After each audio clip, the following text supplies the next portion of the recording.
Тэгвэл бид яаж Христ дотор зогсох вэ? Дуулал 27-оос 9-дэр ингэж хэлсэн байна. Зарим нь моринд хэрэгнэ, зарим нь моринд найддаг. Харин бид өөрсдийн бурхан эзний нэрийг санах болно. Тэд бүхийн унцгаасан харин бид босцоож цэг шулуун зогсцоосон. Эзэн Авраач бидний дуудах өдөрт хаан бидэнд хариулах болтугай гэсэн. Израилийн цэргүүд моргүй эсвэл илжиггүй эсвэл луусгүй бол тэгээд дайнд ороход хэцүү.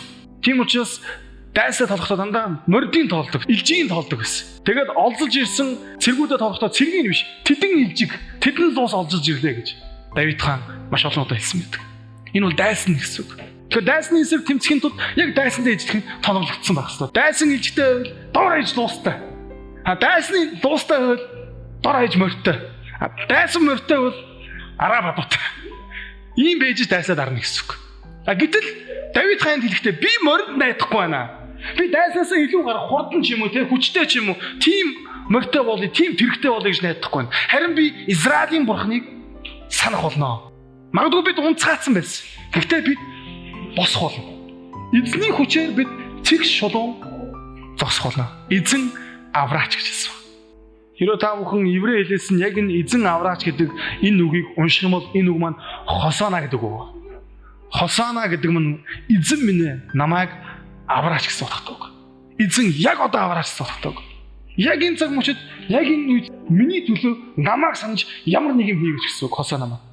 Тэгвэл өнөөдөр бид бүхэн өөрсдийн итгэлээ босхын тулд эзэнд Хосана, эзэн минь ээ, намайг санаач, намайг авраач, надтай хамт байгаач.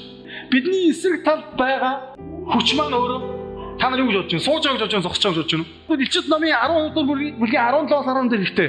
Луу мөнөөх эмэгтэйд хилэгнэж. Бурхны хуулиуд болон Есүст итгэх итгэлийг сахидаг эмэгтэй бусад үр дүнтэй дайтахаар явв. Луу далайн хэргийн илсэн дээр зогслоо гэсэн шил байна. Цааш нь үргэлжлэхдээ.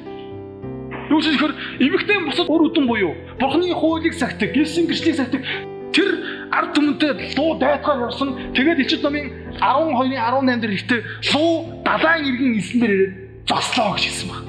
Тэр илсэн дээр зогсож байна гэж хэлж байгаа байхгүй.